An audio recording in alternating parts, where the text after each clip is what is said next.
Hola, ¿qué tal? ¿Cómo están? Buenas tardes. No, noche, ¿qué tarde? Noche, sí, de verdad. Tenemos la sensación en este tiempo, en esta época del año, que como ya y en estos días te diría 6 menos 10, ya cae el sol y ya es de noche. Hoy una noche espectacular, por lo menos acá en la ciudad de Buenos Aires. Ahora me tengo que asomar a alguna de las hermosas ventanas del Abasto, a ver si se ve esa luna que tenemos.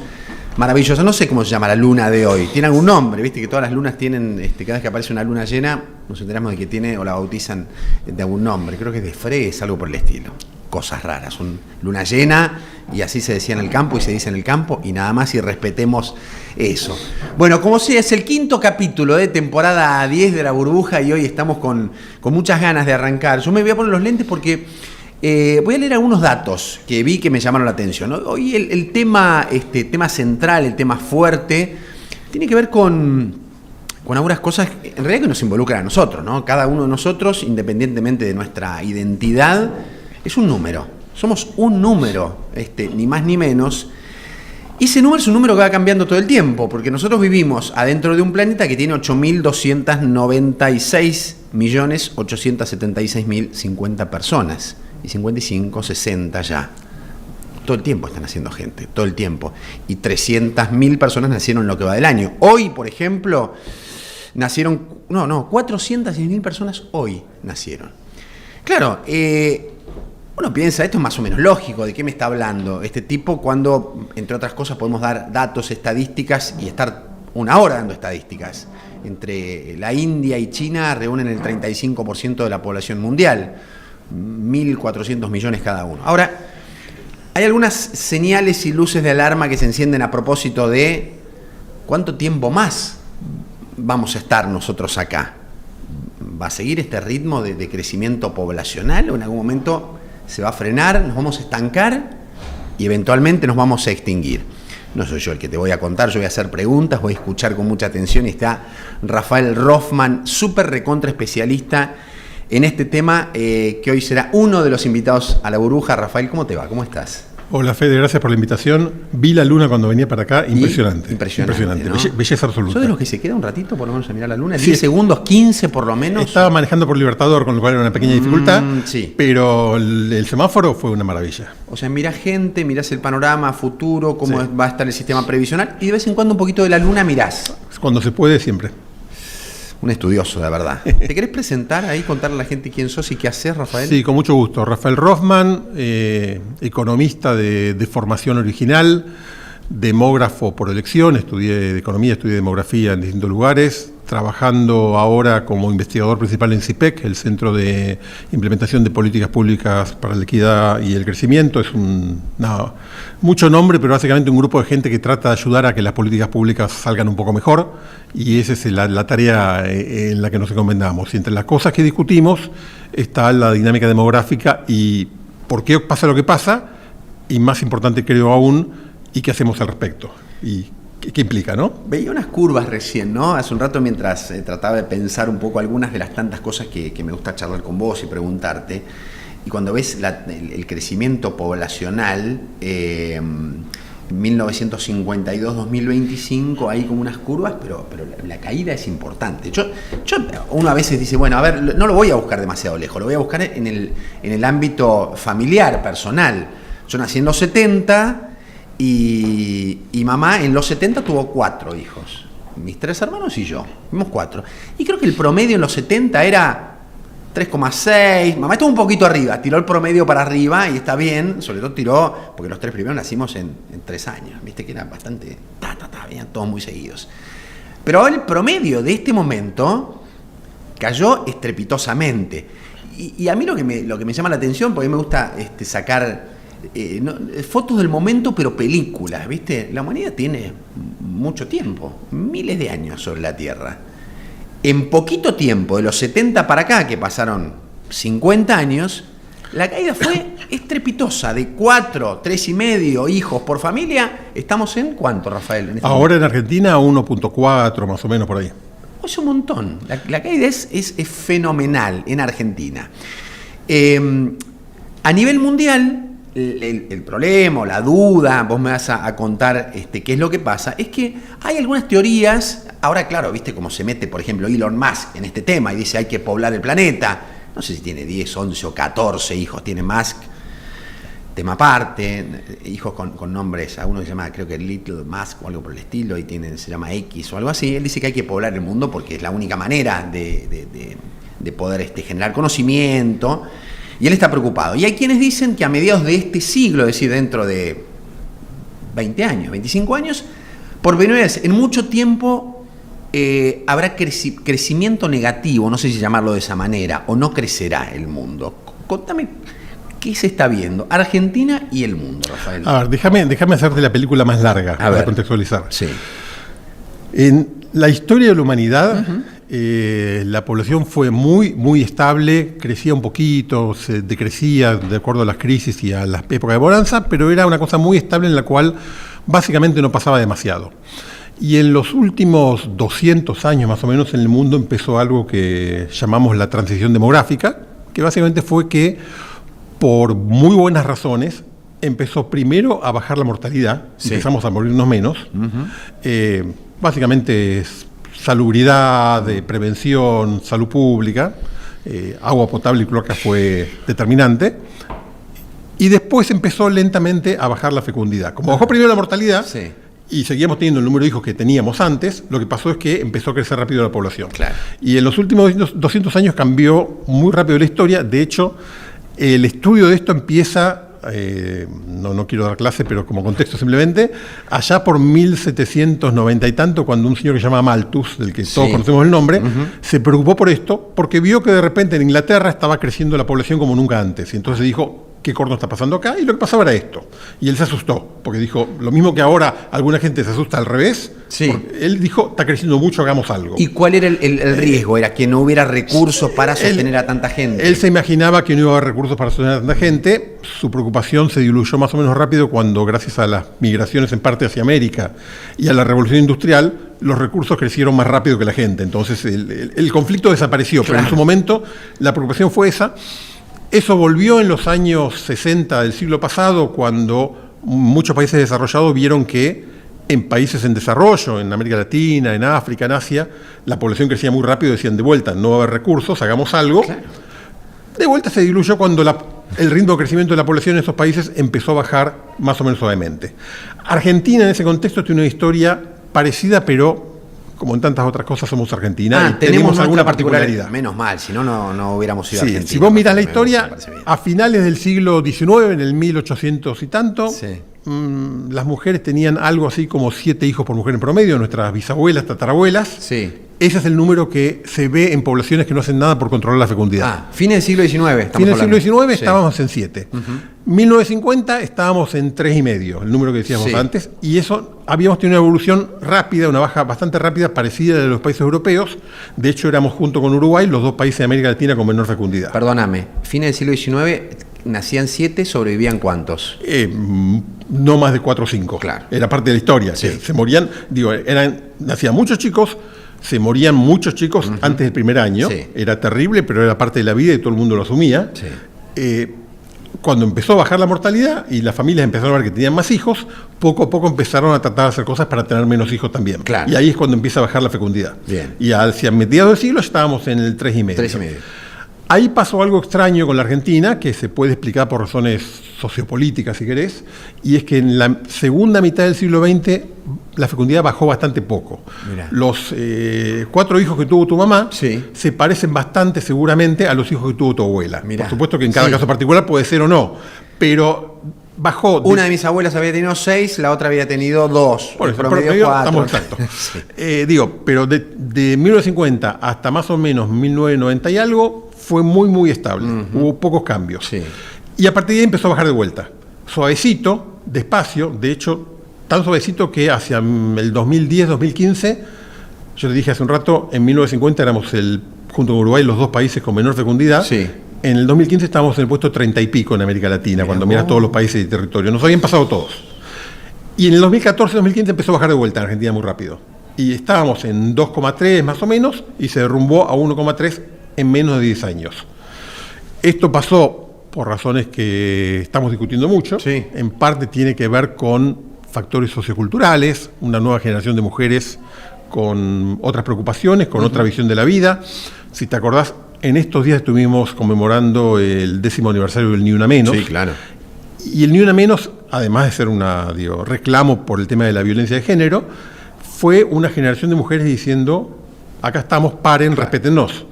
Y creo que esas mismas son las mujeres que también dijeron, esperá, el número de hijos que yo tengo lo voy a decidir yo, no es un mandato social, yo decido lo que hago, y entonces yo quiero empezar una carrera profesional, yo quiero terminar mis estudios, yo quiero tener otras oportunidades, voy a tomar la vida con más calma y voy a tomar decisiones de otra manera. Eso sumado a que en el 2014 apareció un nuevo tipo de anticonceptivo en Argentina, que es el implante subdermal, es una varillita que se pone bajo la piel del brazo, que es muy efectiva, se adoptó muy rápidamente, especialmente entre las mujeres más jóvenes, generó esto. Fue tan rápido esto que la fecundidad adolescente, la de mujeres menores de 20 años, bajó 2/3 en 8 años. En el 2015 era más alta que en 1950, había subido. Y ahí bajó 2/3. Es un golazo. Es un golazo. Realmente. Miles de mujeres jóvenes que de pronto tienen oportunidades que no tenían, porque la enorme cantidad, la enorme mayoría de los embarazos adolescentes son no intencionales. Y esto es muy bueno. Yo creo que hay que entender que esto es muy bueno para la sociedad, porque esto es mujeres y familias decidiendo lo que quieren. Por supuesto que tiene consecuencias. Ahí está. Y hay que discutir las consecuencias, y por eso te decía que me interesa mucho esa discusión. Y ahí quiero que hagamos un pequeño punto. Quiero sumar a esta charla. Rafael, tomate un vasito con agua, lo que quieras. Quiero sumar a esta charla. Está conectada por Zoom con nosotros Dolores Dimier de Vicentes, doctora en Humanidades, licenciada en Organización y Gestión Educativa por la Universidad Austral. Dolores, ¿cómo te va? Gracias por estar allí, gracias por tu tiempo. Buenas noches. Yo por acá no te estoy escuchando, no se te escucha, me parece, Dolores, a ver si tenés que activar. Ahí, perdón. Ahí perfectamente bien. Muy buenas noches. Muchas gracias por esta invitación y bueno, un gusto escucharlo a Rafael también. Sí, bueno, a ver, a mí me gustaría saber que en principio el tema que está planteado, la fecundidad adolescente que bajó, que es lo que tenemos hoy en título, la natalidad que baja, las consecuencias, las causas, ¿cuál es de toda esta temática tan profunda, tan interesante, que nos involucra a todos, es la que a vos más te interesa tocar o dialogar? A ver, yo sumaría un poco a lo que planteaba recién Rafael, con lo que concuerdo respecto a la demora y, digamos, al desarrollo profesional de la mujer y al desarrollo laboral de la mujer, que esto incide directamente en la edad del primer hijo, que hoy estamos estratificándonos en una etapa entre los 30 y los 34 años, ya digamos estratificando porque ya en los últimos censos vemos que esta tendencia está posicionada en este espacio. La incidencia del desarrollo de la mujer, la realidad es que lleva a que tome la decisión respecto a tener su primer hijo o al manejo de su natalidad en edades más tardías. Prueba de esto también es que todos los datos oficiales nos muestran que el mayor egreso, tanto de secundario, terciario y universitario, hoy en Argentina está dado preponderantemente en el género femenino. Entonces, se nota una marcada tendencia a un desarrollo muy importante en este sentido. Paralelamente, y sumando un poco a lo que mencionaba recién Rafael, la edad fértil de la mujer sigue siendo la misma de la naturaleza humana, o sea, la edad de pico de fertilidad de la mujer es entre los 20 y los 30 años, con lo cual la posibilidad después de engendrar va disminuyendo en este periodo, con lo cual también la ventana de posibilidad de tener más hijos también va achicándose. Pero en este sentido me parece que en general se lo aborda como una problemática que tiene incidencia en lo económico. Nosotros hicimos un cruzamiento de datos, hicimos un poco un análisis en relación a las crisis económicas de Argentina, el Producto Bruto Interno, y la realidad es que estos datos no los publicamos porque no tienen una incidencia directa respecto de temas económicos, o sea, no se... yo aquí sumaría también la paternidad, ¿no? Sí. La maternidad y la paternidad, porque también este descenso del deseo, del aspiracional de tener hijos está marcado tanto en el hombre como en la mujer.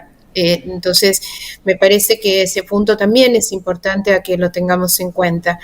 Y el descenso de la natalidad se da en todos los estratos socioeconómicos. Como recién mencionaba Rafael, no lo podemos relacionar con un tema directamente a un tema económico, ¿no? Entonces, la realidad es que también... Ahí te dejamos de recibir. Los métodos anticonceptivos, sí. Y en este punto seguramente Rafael va a poder enriquecer aún más, es el tema del aumento de las jóvenes, ¿no? Están aumentando de los 16 años las vasectomías como una intervención a la que los jóvenes acceden en los hospitales públicos, como un método de anticoncepción. Y sabemos que se puede revertir, que es caro revertirlo, que da un alto índice de posibilidad de reversibilidad, pero nunca es el 100%. Entonces, entre la demora del deseo de tener hijos, la necesidad muchas veces de intervenir de manera médicamente para poder tener hijos, que son métodos muy caros y no accesibles a todos los niveles. Ahí se nos frenó de nuevo, Dolores. A ver, te vamos a corregir ahora, Dolores. ¿Sabes qué te quiero preguntar? Pero son algunos. Yo coincido. Ahí volviste, sí, Dolores. Coincido con Rafael que hay temas socioculturales en esto, ¿no? No sé si se escucha bien. Ahora te escuchamos bien. Estaba leyendo también lo que dice. Lo que pasa es que también tenemos. Argentina tiene particularidades. Está hablando Elon Musk. Lo cito a él porque es el empresario más rico del mundo y ser el que en este momento está pulseando con el presidente del país más poderoso del mundo, con Trump.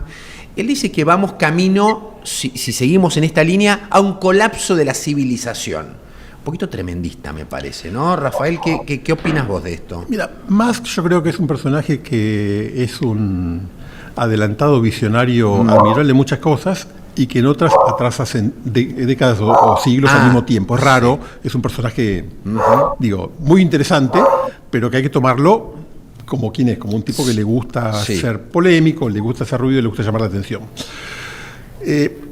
Todos los datos que tenemos lo que nos indican es que el ritmo de incremento de la población mundial está disminuyendo, que seguramente nos vamos a estabilizar en un número un poco más alto del que está ahora, que es posible que en algunas décadas haya una pequeña declinación, pero las proyecciones lo que te dicen es que de aquí a 50 años tenemos una población de un tamaño muy parecido al actual. O sea, la fantasía del despoblamiento no te puedo asegurar nada porque qué sé yo lo que va a pasar en el futuro, pero no es un escenario que nadie seriamente esté diciendo que va a ocurrir en el mediano o corto plazo. ¿Hay algún país hoy en el mundo, por ejemplo, no sé, leí hace poco lo que pasa con Japón, ¿no? Japón se estima que es una de las poblaciones más viejas del mundo, más longevas del mundo.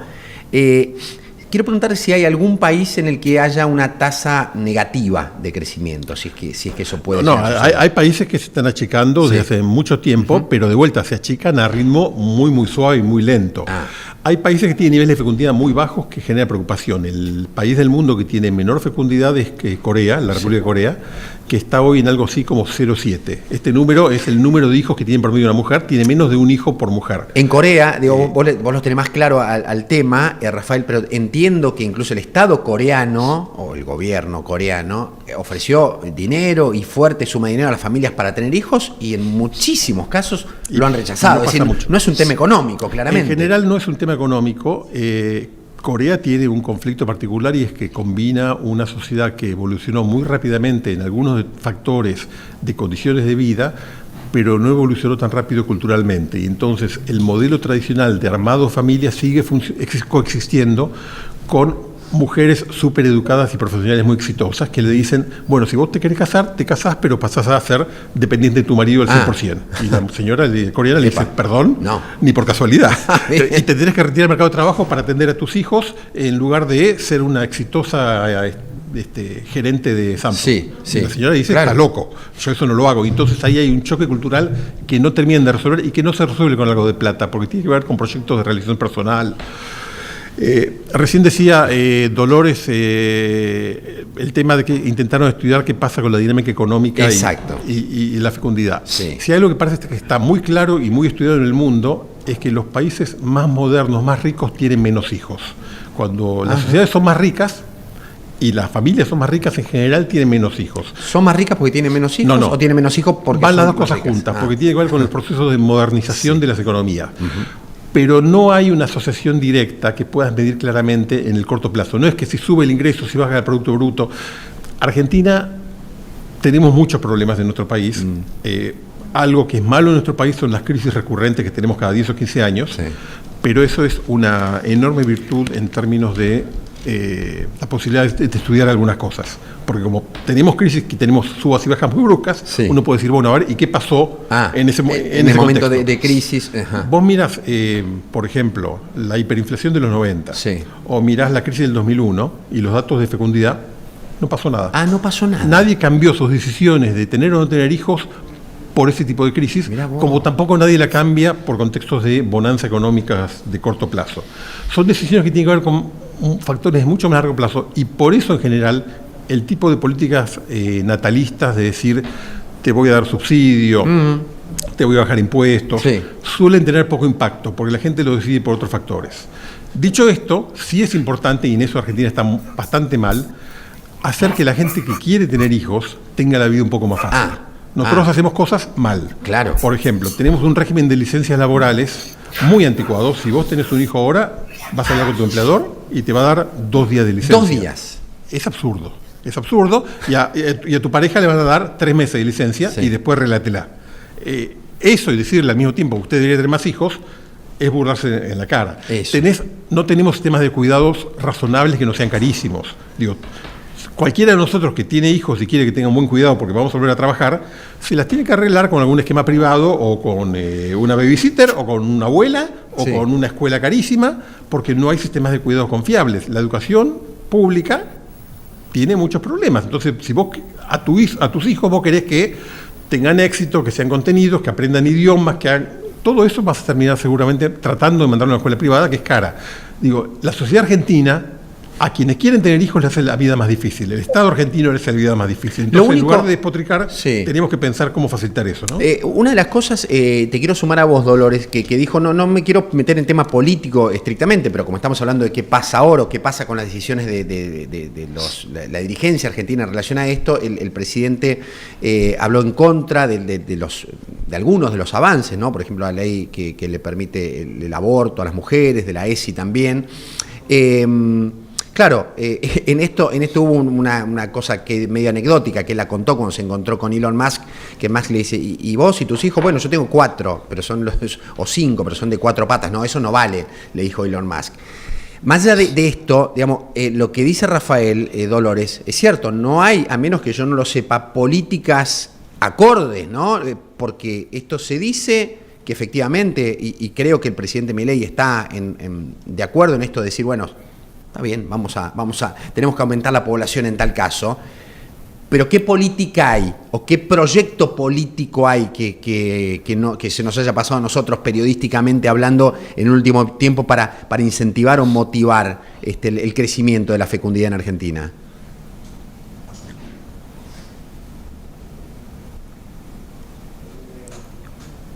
Dolores, ¿me escuchaste? ¿No? Sí, a ver si me pueden escuchar bien, porque me parece que... Ahora te escucho bien, sí. ¿Se escucha? Sí, perfectamente bien. Perfecto. Yo coincido con Rafael que no podemos apelar a políticas que tengan que ver con beneficios económicos. Uh-huh. Sabemos que son políticas que no funcionaron y que no van a funcionar, porque esto tiene también una incidencia, elementos culturales que son muy importantes en esto. Y también coincido con Rafael que no se hace fácil para quienes quieren formar una familia o tener más de un hijo, poder sostener económicamente o financieramente muchas veces estos casos. Yo doy el ejemplo claro que me parece que quizás es muy gráfico, que quien desea tener 3 hijos con las seguridades viales que hoy se necesitan, automóvil de alta gama, que en nivel económico uno tiene que tener para poder acceder a un automóvil de ese tipo, para poder tener más de 2 hijos. Entonces, coincido con Rafael que, primero, no podemos motivar a la gente a que tenga más hijos a través de un beneficio económico, por muchas razones, porque además es indigno frente a la realidad de ese nuevo hijo pensar en términos económicos o monetarios, digamos. Sí. También sabemos que solamente impositivos no funcionan. Sí se puede estudiar algunas medidas que se están implementando en países como Hungría y en Austria, donde la mujer que trabaja, por ejemplo, no paga impuesto a las ganancias o tiene determinados beneficios de licencia de maternidad o de trabajo home office que pueden de alguna manera ayudarla en lo que son las tareas de cuidado.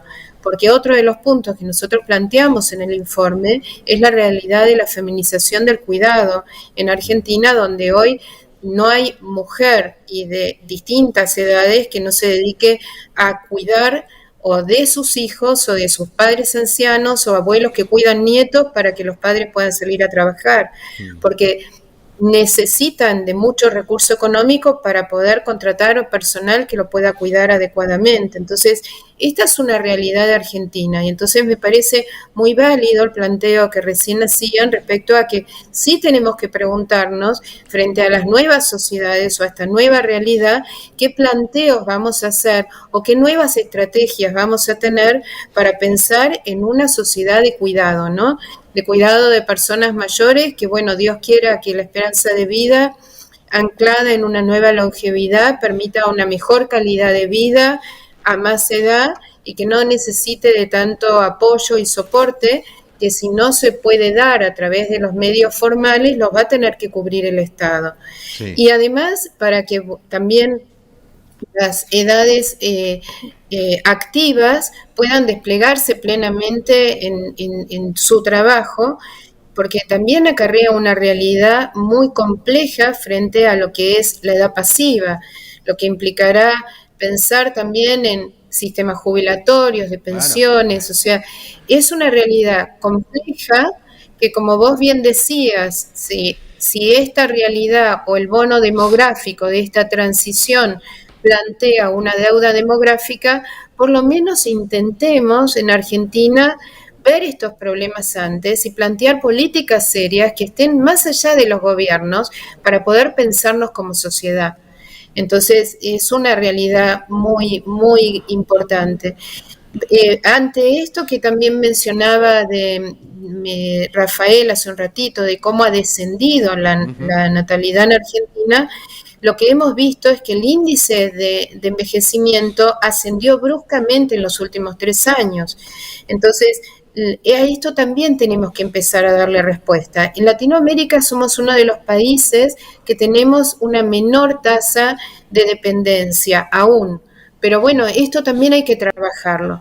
Necesitamos también promover políticas, educación, promover una nueva longevidad basada en los 4 pilares fundamentales que plantea la Organización Panamericana de la Salud y que de alguna manera ayuden y a que también se pueda vivir más años con buena calidad de vida.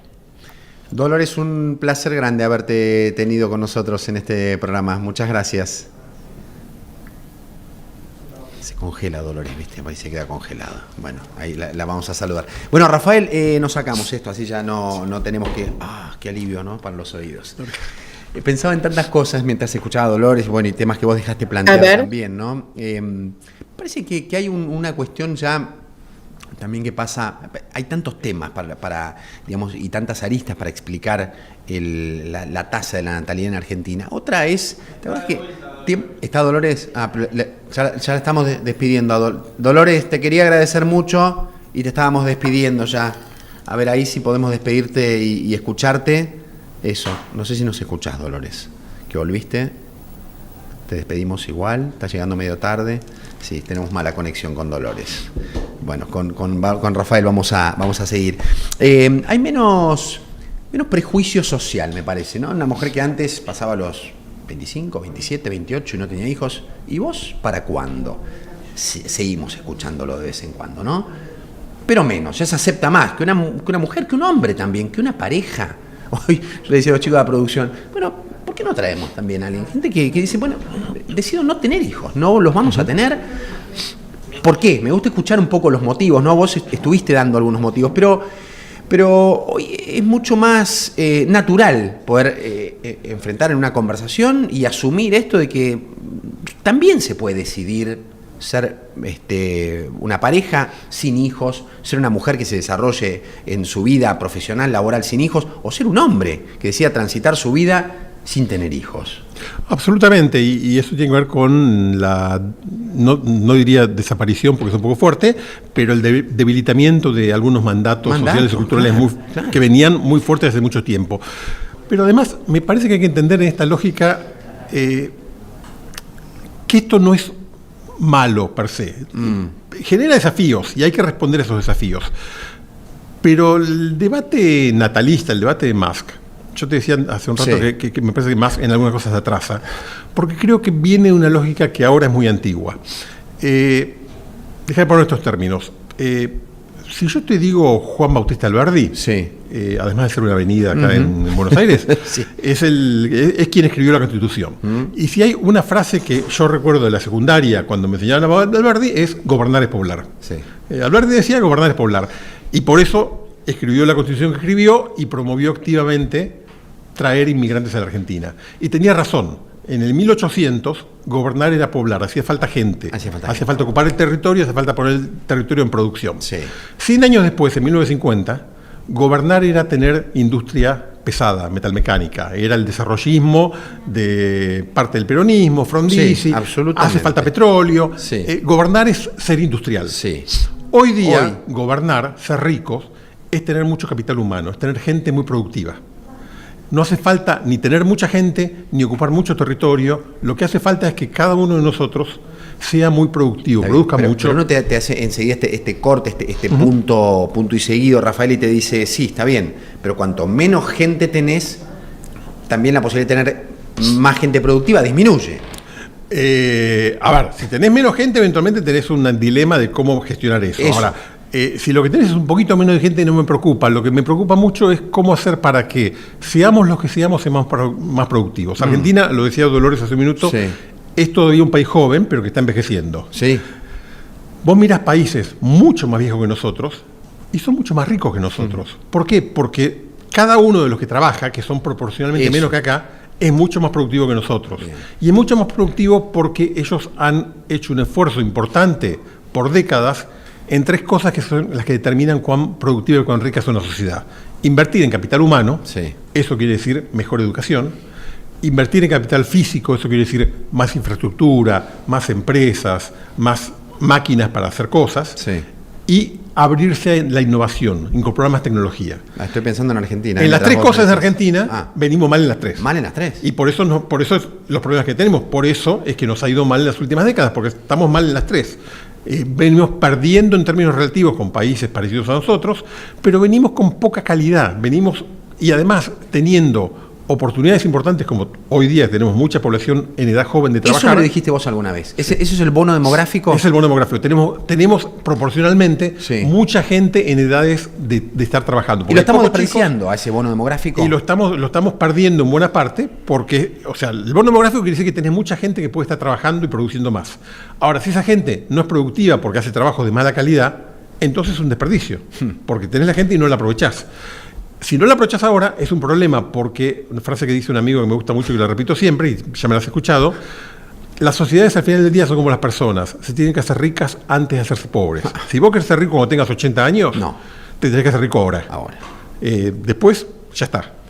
La sociedad es lo mismo. Argentina se tiene que hacer rica ahora. Dentro de 30 años, cuando sea una sociedad mucho más vieja, va a ser mucho más difícil. Alemania es rica porque se hizo rica más joven. Luxemburgo es rico porque se hizo rico más joven. ¿Sabes qué? Nunca como en este tiempo, ¿no? Quizás tengo el oído más atento a eso, ¿no? Pero he escuchado en eso de yo ya sé que de mi jubilación no voy a poder vivir, o con mi jubilación no voy a poder vivir.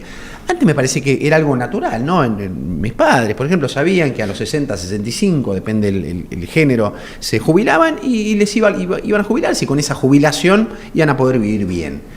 ¿Creció la expectativa, quiero decir, respecto de que nos hace falta más para vivir jubilados? ¿O efectivamente sabemos que con la jubilación, 400.000 y pico la mínima, no podemos vivir sin ayuda de alguien? A ver, es una mezcla. Hay expectativas más altas porque cuando sube la calidad de vida queremos vivir mejor, y es legítimo, no es que la gente esté equivocada, tiene razón en querer vivir mejor. Hay una especie de mito del paraíso perdido que a veces lo compramos porque no lo pensamos demasiado, porque no tenemos información. Yo miraba hace unos días algunos datos históricos. Ajá. En 1960, ¿sabés qué proporción de la población mayor de 65 años tenía una jubilación? No. 30%. Apenas. Apenas un 30%. Eso, cuando estábamos bien, 2/3 de la población no tenía jubilación. ¿Y qué hacía? Vivían de su familia, de su pareja, de familias extendidas en las cuales los adultos jóvenes, financiaban a los adultos mayores directamente, ahorros, y algunos vivían muy mal porque no tenían protección, claro. Efectivamente. Perdón, 2/3 hace, en el 60. En 2 generaciones atrás, digamos. Hoy es el 100%. Sí. Pero con haberes que no nos gustan, que no nos parecen suficientes. Argentina, vos sabés que yo trabajo en esto, en CIPEC mucho, sí. Tiene un sistema previsional muy particular, porque es un sistema previsional que es caro, gasta mucha plata, pero paga jubilaciones malas. Hemos logrado, gastar mucho y pagar poco. Es la combinación. Eso tiene que ver, claro, y tiene que ver en parte con el envejecimiento, hay más adultos mayores y entonces es más difícil, pero tiene que ver aparte con que tenemos un sistema que es muy ineficiente, que gasta muy mal. Mal gestionado. No es un problema de gestión necesariamente, es un problema de diseño. Argentina tiene 2.800.000 personas ahora, menores de 65 años, que cobran una jubilación de pensión. Claro. Pagamos muchas jubilaciones a gente que, entre comillas, no las necesita. No es que no las necesita, no, entiendo pero no refieres. Está diseñado, no es quien debería estar recibiendo una jubilación. Sí. Pagamos más de 1 millón, más de 1 millón de personas que cobran más de un beneficio. Son cosas que lo hacen muy ineficiente. Y eso hace que entonces gastemos muy mal, y eso hace que sea muy... Y cuando la población envejezca, va a ser peor. Sin meterte en política, la manera es achatar y pagarle poco a los jubilados y financiar otras cosas con el dinero de los jubilados, o limpiar, barrer, emprolijar. A ver, que tampoco se puede hacer en 2 minutos. No, a ver, no se puede hacer en 2 minutos, nunca se puede hacer para atrás. La enorme mayoría de la gente que cobra una jubilación cumplió con la ley y la cobra porque la ley decía, y si la ley era mala, no es culpa de la persona que lo está cobrando, entonces no puede hacer nada al respecto. Totalmente. Habrá algún fraude, pero son casos muy excepcionales. En general, es un problema de mal diseño de la ley. Sí. Hay que cambiarlo para adelante, para atrás no se cambia. El para adelante cambiarlo lo que quiere decir es, ordenemos esto, démosle jubilaciones a la gente que los necesita, esto es a los adultos mayores de verdad. Bien. Hagamos un esquema en el cual le garantizamos ingresos básicos a todo el mundo, porque no queremos tener adultos mayores indigentes, y me parece importante esa regla, y después tengamos un mecanismo en el cual le pagamos a todo el mundo algo que es proporcional a lo que aportó a lo largo de la vida. Hoy tenemos cerca de 200 regímenes de excepción. Vos decías hace un rato, tus padres pensaban 60, 65 años. Sí. Eso es el régimen general. Sí. Hay un 40 y pico % de la gente que no se jubila a través de ese régimen, se jubila a través de alguna excepción. Claro. Entonces se jubila más joven, se jubila con mejores beneficios, y entonces los números no dan, así no da nunca. Hay que ordenarlo. Si no lo ordenamos, tenemos un problema muy serio. Y es muy difícil eso, porque ahí es como, tocar leyes laborales, ¿no? Es decir, ¿cómo haces? Porque en algún momento, y durante esa transición, Rafael, posiblemente, perjudique, no sé si es la palabra, a mucha gente. A ver, indudablemente cuando ordenás hay algunos que pierden, porque los que hoy se pueden jubilar a los 50 años, claro, hay que decirles, no, basta. Lo lamento mucho, tu expectativa era jubilar a los 50 años, pero no es razonable, y ese señor se va a enojar. No nos van a escuchar. ¿Qué régimen así raro, extraño conoces vos? Así, se jubilan a los 35 años, podés laburar 20 años más. Hay docentes en muchas provincias que se jubilan muy jóvenes. Claro. Tenemos un régimen especial para los bailarines del Teatro Colón. Porque obviamente un bailarín del Teatro Colón no puede bailar a los 60 años, pero le damos una jubilación. Claro. Y yo siempre pregunto, ¿y por qué no hacemos entonces uno para los futbolistas que tampoco pueden jugar al fútbol a los 60 años? Me parece. En lugar de decirle, bueno, hagan otra cosa y ayudarlos a que hagan otra cosa. Sí, no, sí, claro. Arreglátela, hijo de Pero encontrar mecanismos. Tenemos regímenes para empleados públicos provinciales que son más generosos que el régimen general. Tenemos regímenes para camioneros, para colectiveros. Hay 200, con lo cual hacer la lista es imposible. Pero hay de todo ahí adentro. Algunos son razonables y algunos son justificados. No puede ser que las excepciones sean casi tantas como la regla. Ahí hay algo que está mal. Eso que es malo en cualquier contexto, en un contexto de envejecimiento poblacional como el que tenemos, porque como no hace menos gente, va a haber menos gente joven para mantener a todo el mundo, se hace muy difícil de sostener y hace muy difícil invertir plata en otras cosas. Si las jubilaciones se llevan cada vez más del Producto Bruto de la Argentina, vamos a tener menos plata para infraestructura, vamos a tener menos plata para educación, vamos a tener menos plata para las cosas que decíamos hace un minuto, determinan que un país se haga más rico. ¿Por qué no se hace? Es difícil porque hay grupos de interés que lo bloquean, Ajá. porque la decisión política de hacerlo es siempre costosa porque tomás decisiones que son duras hoy para mejorar la situación en las próximas décadas. Y Sí. yo entiendo cualquier político que te dice, pero yo tengo la elección la semana que viene, ¿cómo hago? Y cada 2 años hay una Y elección. tiene razón, Entonces, y tiene razón. Hace falta consensos, hace falta acuerdos para que entonces cuando vos propones algo de esto no te griten que ni sos genocida de los adultos mayores Claro. de la guerra del cerdo, ni sos degenerado fiscal. Sos alguien que trata de promover una idea razonable para ordenar algo que está muy desordenado. Sí. Nosotros hablamos mucho con políticos de todos los colores, desde el gobierno, la oposición, y en general no hay mucho disenso sobre los diagnósticos. Están todos de acuerdo que esto hay que ordenarlo. Sí. Y tampoco hay mucho disenso sobre lo que habría que hacer. Lo que hay mucho disenso es cuándo se hace, quién es el primero que lo dice, cómo hago para decirlo yo y que no me peguen. Ahora no puedo, esperemos después de la elección. Claro, bueno. Claro, en la foto, la foto se ponen todos, ¿no? Todo perfecto la foto. Ahora después, a la hora de ejecutar y de meter, arremangarse y meter las manos ahí, hay que ver quién lo hace. Pero, ¿no? pero insisto, no creo que sea por falta de voluntad o por irresponsabilidad. Creo que es porque efectivamente es muy difícil que alguien se pare mañana y diga habría que hacer un cambio, por ejemplo, en la edad jubilatoria, sin que le peguen de todos lados y digan que sos un criminal. Aunque tú expliques que después, no, mira, lo que yo estoy diciendo es que en los próximos 30 años habría que aumentarlo algo así como un mes por año. Estoy pensando, ¿desde cuándo en el régimen general la mujer se jubila a los 60 y el hombre a los 65? Desde Rafael? 1993, hace 30 años. Desde hace 30 años. No creo que la esperanza de vida haya crecido tanto. En 30 años, 5 habrá crecido. No La sé. esperanza de vida te crece, a esa edad te crece algo así como un año por década. Un más año o por menos, década. Bueno, más o 3 menos, años. sí. Bueno, quizás pensar o explicarlo en términos tenés- claro, racionales. Y la manera más fácil de ¿no? explicarlo es pensar en el año 2100. En el año 2100 Sí. la gente se va a seguir jubilando a los 60 o 65. Sí, Es claro. absurdo. Absurdo. Entonces tenemos que tener para evitar el conflicto de pelearnos en algún momento porque a alguien se le ocurre que no hay más remedio que aumentar de 5 años de a una, hagamos un régimen que va aumentando un poquitito muy lentamente a lo largo del Exacto. tiempo. Hagamos Ahí un está. régimen que casi ni se note. que sea entendible que va a pasar, que yo sepa lo que va a pasar, que vos sepas que te vas a jubilar, pero no te vas a jubilar a la edad que se jubiló tu viejo o tu abuelo. Te vas a jubilar un poco más tarde. ¿Por qué? Porque vas a tener mejores condiciones de salud, porque tu trabajo va a ser menos demandante físicamente. Vos trabajás un montón, te veo en 28 medios, pero trabajás sentado charlando, no trabajás cargando bolsas en el puerto, Exacto. que te requeriría mucho más estado físico. Bueno, pero pará, con esto también se me cansa el cuerpo, ¿eh? No digo Un que poco, es gratis. no sé si tanto. No digo que es gratis, pero es mucho menos demandante de Sí. tu condición física de lo que era el trabajo de tu Sí, abuelo o claro, tu tatarabuelo. sin lugar a dudas. Y además vos tenés mejores condiciones de salud. Entonces podés trabajar más tiempo. Sí. Hagámoslo. No quiere decir que trabajes de repente 20 años más que tu abuelo. Pero vamos corriendo la edad a poquito, vamos ajustando ese tipo de parámetros, vamos ajustando además, te insisto, que no estoy hablando necesariamente de los 65 años. Tenemos un montón de gente que se nos jubila a los 50.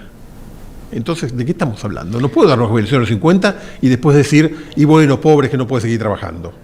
Porque Sí, nos cuesta mucho pensar en hacer cosas para cuando ya nosotros no estemos, ¿no? En general. en general es difícil porque es para el futuro y los costos se pagan ahora. Claro, Y entonces, claro. Eso es. ¿quién toma la decisión y quién le pone el cascabel al gato en estas discusiones? Y sí, ¿no? sí. Pero si no lo hacemos, dentro de 20 años vamos a estar discutiendo lo mismo, pero en muchas peores condiciones. ¿Qué países han sido como así, de punta de lanza en cambios? El otro, no me acuerdo si es un país nórdico, Noruega, pues no me voy a acordar ahora, la memoria mía no es la más fuerte de todas, que estaba promoviendo ya un régimen jubilatorio de 70 años. Dinamarca acaba de Dinamarca. anunciar que en el 2040 va a ajustar la edad mínima a los 70 años. Pero fíjate vos, faltan 15 para el Porque 2040, ¿no? Dinamarca tiene una regla que dice que la edad de jubilatoria se va ajustando en función de la expectativa de vida y que se programa eso. Entonces ellos ya tienen programado, hoy es 67, pero va a subir a 68 en el 2030, a 69 en el 2035, a 70 en el 2040, y además lo van a reevaluar varias veces en los próximos 15 años hasta llegar ahí. Es ese tipo de lógica. Ahora, para lograr esas cosas lo que necesitas son acuerdos muy amplios. Y es muy difícil lograr acuerdos muy amplios si no hay procesos de discusión muy públicos y transparentes. A mí me encantan muchas cosas de Dinamarca, pero la verdad es que es verdad que Dinamarca es Dinamarca, compararnos con Dinamarca es trampa. Ahora, Chile hizo alguna reforma muy importante de su sistema en el 2008, muy efectiva. Uruguay hizo una reforma muy grande hace 2 o 3 años, también muy efectiva.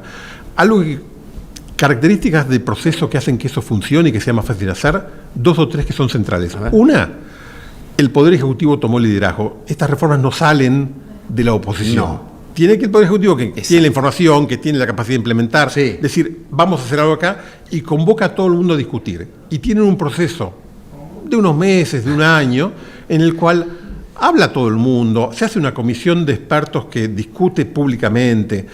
La comisión que hizo esta reforma en Uruguay, que fue en el 2022, creo que tuvieron algo así como 300 reuniones públicas donde todo el mundo iba a decir lo que quería. Eso no quiere decir que le hagan caso a todo el mundo, pero todo el mundo tiene derecho a voz. Vení y decí cuál es tu visión, y después yo tomaré o no tomaré tu propuesta, y después, por supuesto, en el Congreso se discutirá y uno votará a favor y otro votará en contra, porque Sí. hay opiniones distintas y es legítimo. Pero es más transparente, es más fácil, la gente entiende qué es lo que se está discutiendo. Pero por supuesto. Cuando el debate sale de un día para el otro y la gente desconfía. Pero acá hubo grande. Me parece que este es un momento de crispación, de cero. Con esto quiero decir, ¿no es Argentina un país en el que nos encanta, ¿no?, clavarnos dagas en todos lados? Es decir, es imposible hacerlo acá. En este momento me parece difícil, pero si pensamos un poquito para atrás, hubo grandes cambios. Incluso nosotros somos, a veces, sí hemos sido adelantados en muchas cuestiones de derechos de las minorías, de mujeres en muchos casos también, respecto a otros países. Es decir, si para algunos temas lo hemos logrado, también podemos pensar en otros, ¿no? A ver, yo soy optimista que se puede, estamos remando en un dulce de leche a veces Sí. esta discusión, pero estoy convencido de que es posible. Creo que es difícil hacerlo, obviamente, 3 meses antes de las elecciones, porque ahí no podés abrir discusiones que no controlás, digo, y no soy inocente. La política tiene sus reglas que hay que seguir en algún sentido, pero creo que hay que plantear los espacios para hacerlo, y por ejemplo, lo que yo creo que sería una buena idea es que ahora se empiece a hacer trabajo técnico y trabajo más de bajo perfil para poder abrir un debate activo inmediatamente después de las elecciones y poder durante el año que viene avanzar en una discusión de una reforma de fondo. Hay ¿no? quienes se plantean distintos grandes temas, a ver, y creo que en general, yo no sé si hay encuesta en este sentido, pero hay gente que por ahí maneja varios temas al mismo tiempo, te dicen, y reforma previsional y reforma tributaria, son como 2 cuestiones que en la Argentina no pueden esperar tanto tiempo. Hay quienes te dicen también algo de la reforma laboral, debería haber, hubo algunos cambios, unos toques en reforma laboral, pero son como grandes temas de los cuales en algún momento vamos a tener que ocuparnos. Son los grandes temas estructurales que son muy difíciles de resolver porque, a ver, de vuelta, no quiero ser inocente. Cuando avanzas en estas discusiones hay perdedores. Sí, claro. Y los perdedores no están contentos y tienen razón en no estar contentos, pero el problema es que hace falta alguna vez tomar decisiones para la mayoría. Hay que construir esa discusión, hay que hacerlo lo más transparente posible para que la gente entienda, hay que diseñarlo de manera que los que pierdan lo menos posible, Sí. y que sea, por ejemplo, dándole mucho gradualismo a las reformas, por ejemplo, asegurando de proteger a la gente que se está por jubilar, como decíamos antes, en ninguna manera tocar a los que ya están jubilados. No, claro. Esas cosas se pueden hacer, no son difíciles de diseñar, hay que pensarlas y hay que ser muy cuidadosos porque como hay muchas situaciones particulares, hay que trabajar mucho con mucha información. Hay un tema que no es menor y es que como el sistema previsional es una política tan grande, que se lleva cerca de 10 puntos del producto, cuando vos te equivocás en algo, eso te cuesta un punto del producto, no podés equivocarte. Entonces hay que hacerlo con mucho cuidado, hay que planificarlo con mucho detalle, hay que tener permanentemente una estrategia de seguimiento para ajustar lo que esté mal, porque te vas a equivocar en alguna cosa y tenés que ir corrigiendo. Son decisiones de muy largo plazo. Los países que han logrado avanzar en esto son países que logran ponerse de acuerdo en algunas reglas básicas y logran después sostener debates continuos. Esto que mencionábamos de Dinamarca, lo decidió una comisión que se reúne regularmente para ver cómo planificamos los próximos 15 años del sistema. Bueno. En España hay un pacto, el famoso Pacto de Toledo, donde acordaron todos los partidos políticos que se van a reunir regularmente a discutir cuál es la estrategia y en algún momento cambiaron el régimen de movilidad. Después se arrepintieron y lo cambiaron al revés. Bueno, pero discutieron, acordaron, definieron. La sensación es que... Y no se insultaron, claro, acordaron. Estamos como tan... Y nos gusta decir esto, como argentinos estamos tan en el día a día, el minuto a minuto, que nos cuesta... Y estaría buenísimo, ¿viste? Y en muchos grupos de trabajo, por ejemplo, pensás, che, tiene que haber una persona que sobrevuele el minuto a minuto, ¿no? Y estar un poquito en temas que no te demanden la energía diaria, porque por supuesto que hay que gestionar el día a día, pero también hay que mirar un poquito por arriba, y esto es lo que me parece que estás planteando vos y lo que planteás con esta comisión de Dinamarca, ¿no? Que mira un poquito por arriba, dice, che, a ver, más allá de esto de ajustar acá, de poner el adoquín acá, de la luminaria, vamos un poquito más allá, miremos la película, cómo viene, a dónde puede ir, datos, metamos todo en algún lugar y veamos qué sale, ¿no? Yo creo que se puede, que es necesario, y te vuelvo al origen de la charla, que por mi culpa no fuimos. La demografía te marca la cancha acá, y te marca la cancha en el sentido de que lo que no hagas ahora va a ser más difícil el año que viene, bastante más difícil dentro de 2, mucho más difícil dentro de 10. Digo, la demografía viene, es una ola que viene, que no para, vamos a ser más viejos. Insisto, es buenísimo que seamos más viejos, porque somos más viejos porque vivimos más tiempo y somos más viejos porque la gente tiene el número de hijos que quiere. Entonces es un golazo que seamos más viejos. Pero si no reaccionamos a eso, adaptando las instituciones, adaptando las políticas a esa nueva realidad, entonces vamos a chocar. ¿Tenés hijos vos, Rafael? 2 hijas. ¿Por qué tuviste hijos?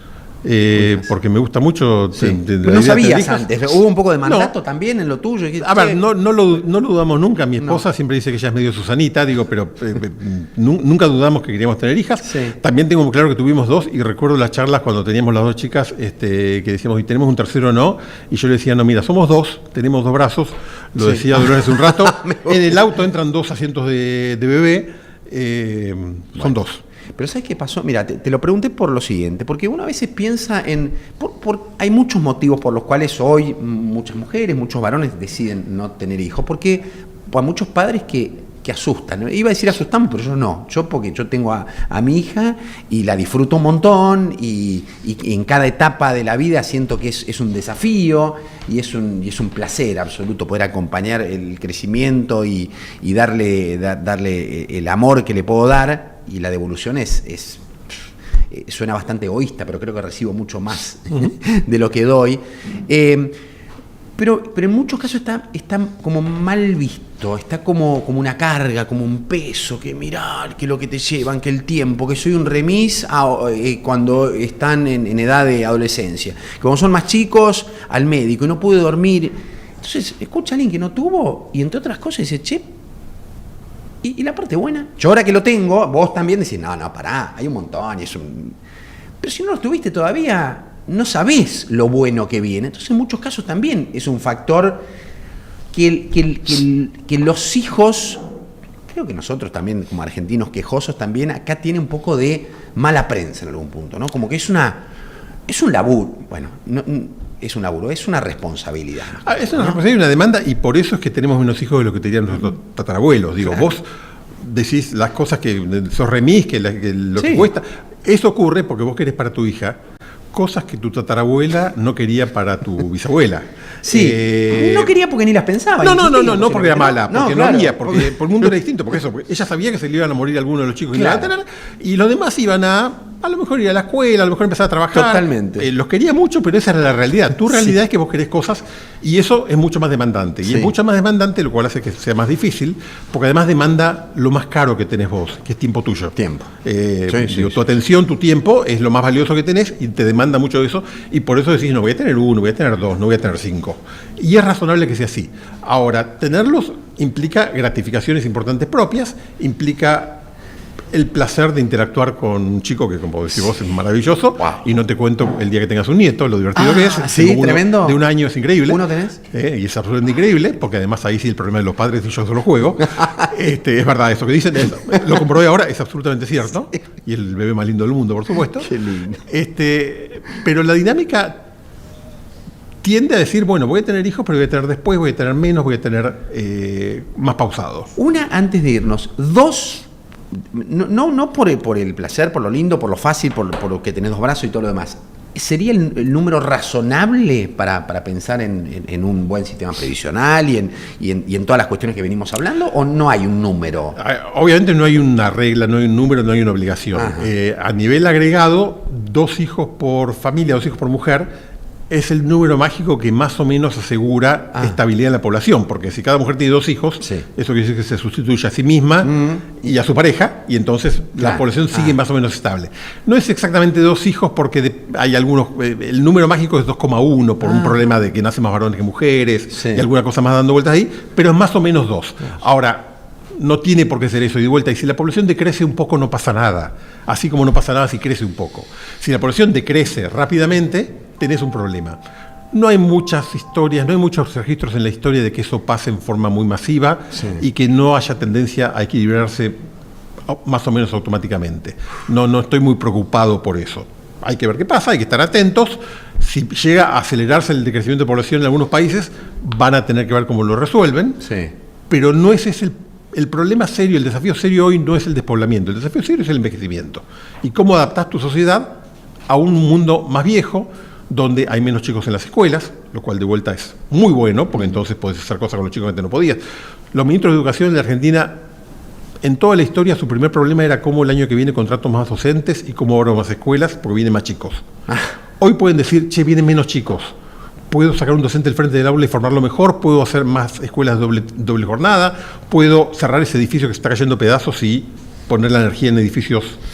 Puedo hacer un montón de cosas. Es buenísimo. ¿Cuántas cosas se disparan? Tenemos un capítulo 2 para hacer en algún Seguiremos, momento, Rafael. con mucho gusto. Qué placer enorme. Nos encontramos en 20 o 30 o 50 años a ver cómo sigue esta historia también. Eso no estoy tan seguro, pero ponele. No lo garantizamos, por lo menos lo vemos así a futuro, a ver si lo podemos hacer.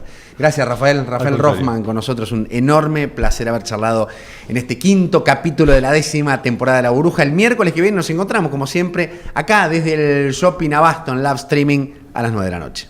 Chao.